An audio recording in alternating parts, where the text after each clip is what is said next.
నమస్తే, welcome to prime 9 come to the point. ఈ రోజు మన కమ్ టు ద పాయింట్ కార్యక్రమంలో మనం మాట్లాడుకునే పాయింట్ ఏంటంటే, తమ్ములో చూశారు కదా పవన్ ని భయపెడుతున్నది ఎవరు? పవన్ అంత ఈజీగా భయపడతారా?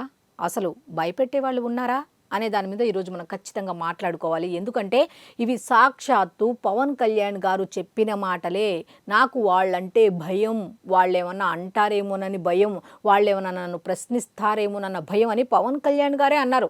ఇది ఎవరో ఊహాగానాల కింద ఎవరో ఏదో అన్నారు అనే దాని మీద ఊహాగానాలు కావు. ఖచ్చితంగా ఆయన మాట్లాడారు కాబట్టి దాని మీద మనం మాట్లాడుకోబోతున్నాం. అయితే ఈ వీడియో చివరి వరకు చూడండి. మీ అభిప్రాయాన్ని తప్పకుండా కామెంట్ రూపంలో అయితే తెలియచేయండి. ఎందుకంటే మీ అభిప్రాయం అనేది చాలా చాలా ఇంపార్టెంట్. మంచి పాయింట్లు ఈ విధంగా తీసుకొచ్చి ఆయన ఏ సందర్భానికి తగ్గట్టు ఏ విధంగా ఆయన ప్రసంగిస్తున్నారు, ప్రతి ప్రసంగంలో ఒక్కళ్ళ ఇద్దరా ప్రతిసారి కూడా ఒక్కొక్క గొప్ప వ్యక్తి యొక్క జీవిత చరిత్రలను ఆయన చెప్పుకుంటూ వస్తారు. కాబట్టి ఆయన మొన్న జరిగిన ఒక సమావేశంలో ఒక మాట మాట్లాడారు ఈ భయం గురించి, ఆయన భయపడుతున్న విషయాన్ని గురించి.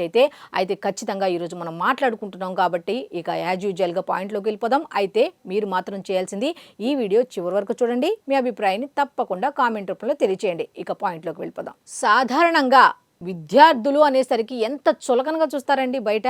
వాళ్ళకి ఏం తెలియదు, ఏది పెడితే అది మాట్లాడతారు, ఎలా పడితే అలా మాట్లాడతారు. వాళ్ళకి ఆలోచన జ్ఞానం ఉండదు, బాధ్యతారాహిత్యంగా ప్రవర్తిస్తారు, నోటికి ఎట్లా వస్తే అట్లా మాట్లాడేస్తారు అనేది జనరల్ టాక్ విద్యార్థులందరినీ కూడా. ఎందుకంటే ఆకతాయితనంగా ఉంటారు, ప్రతిదీ కూడా డెప్త్గా ఆలోచించరు, అసలు ముందు వెనక చూసుకోరు, వాళ్ళ ప్రవర్తన బాగోదు, చిన్న పిల్లలు, ఆలోచన జ్ఞానం ఉండదు అన్నట్టుగా రకరకాలుగా మాట్లాడుకుంటారు. మన అందరికీ తెలిసిన విషయమే. అయితే డిప్యూటీ సీఎం పవన్ కళ్యాణ్ గారు మాత్రం చాలా డిఫరెంట్గా మాట్లాడారు. ఎవరి కోసం? విద్యార్థుల కోసం. అది ఎలా అంటే, మొన్న విశాఖలో జరిగిన ఆంధ్ర యూనివర్సిటీకి సంబంధించి శతాబ్ది ఉత్సవాల ముగింపు కార్యక్రమంలో విద్యార్థుల గురించి ఎంత బాగా మాట్లాడారు అంటే, విద్యార్థులు అంటే నాకు భయం.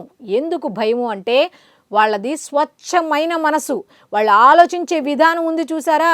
ఏ సీనియర్ పొలిటీషియన్స్ కూడా ఆలోచించని విధంగా ఆలోచిస్తారు. వాళ్ళ ప్రశ్నలకి మాలాంటి వాళ్ళ దగ్గర ఆన్సర్స్ ఉండవు.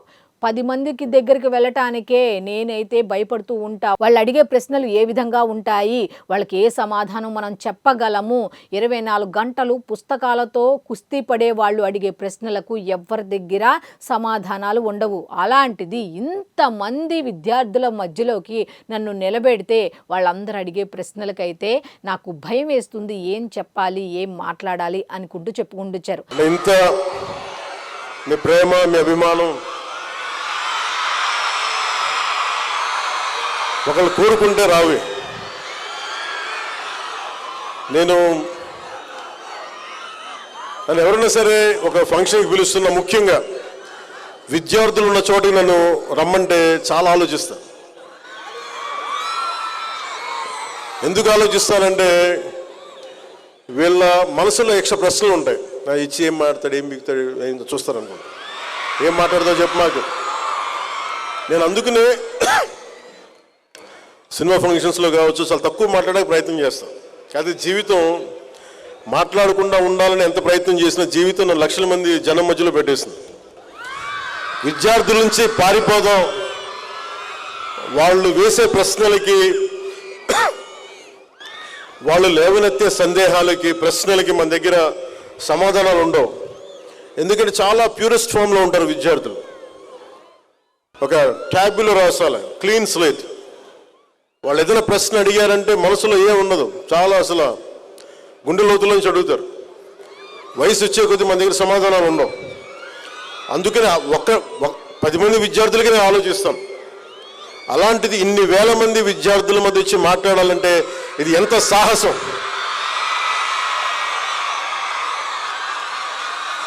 ఒక అరాచక ప్రభుత్వాన్ని ఎదుర్కోవడం కంటే కూడా చాలా సాహసం.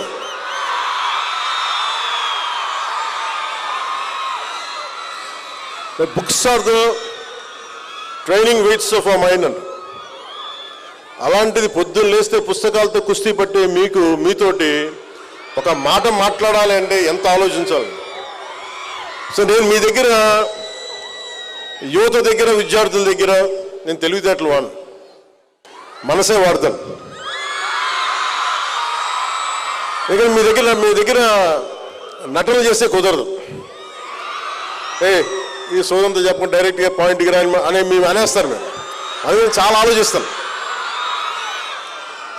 వాస్తవంగా చెప్పాలంటే ఆయన దేనికి భయపడరు. 100 మంది కాదు, ఎంత మంది వచ్చినా సరే ఆయన భయపడరు అన్న విషయం అందరికీ తెలిసిందే. కానీ ఆయన తగ్గించుకొని విద్యార్థుల శక్తిని చాలా పైకి ఉన్నత స్థాయికి తీసుకువెళ్ళేలా మాట్లాడారు అంటే అక్కడ అలా మాట్లాడిన సందర్భం కాబట్టి మాట్లాడారని మనం ఖచ్చితంగా అనుకోవాలి. ఎందుకంటే ఆయన తగ్గించుకున్నారు. ఎందుకు తగ్గించుకున్నారంటే మీలో ఉన్న శక్తి మీకు తెలియదు, ఆ శక్తిని బయటకు తీయండి, సమాజాభివృద్ధికి దేశాభివృద్ధికి ఉపయోగపడుతుంది ఆ శక్తి అని యువతలోని శక్తిని ఆయన జెన్జీ అని ఎందుకు అంటున్నారంటే మీరు మామూలు మనుషులు కాదు, మీకున్న తెలివితేటలు మామూలు తెలివితేటలు కావు అంటూ వాళ్ళ యువశక్తిని అంటే అక్కడ సందర్భం యువతతో మాట్లాడుతున్నాం, వాళ్ళ శక్తిని వాళ్ళకు తెలియచేయాలి అన్న ఉద్దేశంతో ఆయన తగ్గించుకొని విద్యార్థుల శక్తిని పెంచుకుంటూ వచ్చారు. పైగా ఆయన ఏం మాట్లాడారో తెలుసా?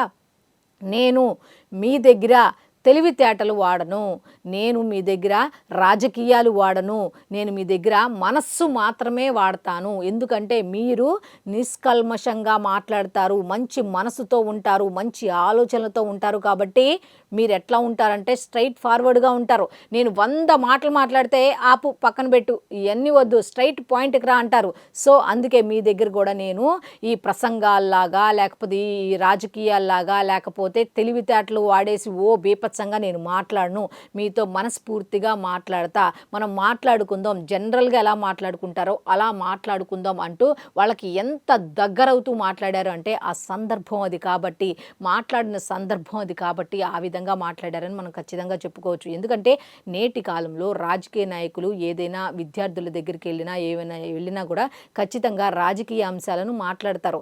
ఈయన రాజకీయ అంశాలు మాట్లాడలా, యువత రాజకీయాల్లోకి రావాలి, మీరు నన్ను ప్రశ్నించాలి, నేను పని చేయలేదనుకో పవన్ కళ్యాణ్ నువ్వు ఈ పని చేస్తానన్నావు, నువ్వు చేయలా, ఎందుకు చేయలా అని చెప్పి మీరు నన్ను ప్రశ్నించాలి, నేను పని చేయకపోతే నన్ను కూడా పక్కన పెట్టేయండి, తీసి అలా పక్కన పెట్టేయండి అని చెప్పిన ఏ వ్యక్తినైనా మీరు ఇంతవరకు చూసారా?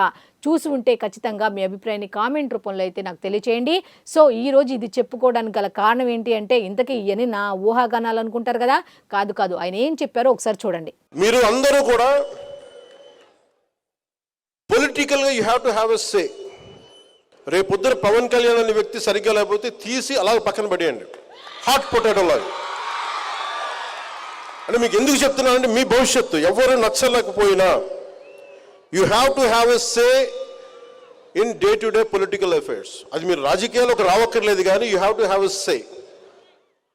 మీరు అది కనుక అది చేయకపోతే మీరు చేతులు ముడుచుకొని ఎంతసేపు మన సోషల్ మీడియాలో ఒక సోషల్ మీడియా మన యాక్టివిజం, mere యాక్టివిజం సరిపోదు.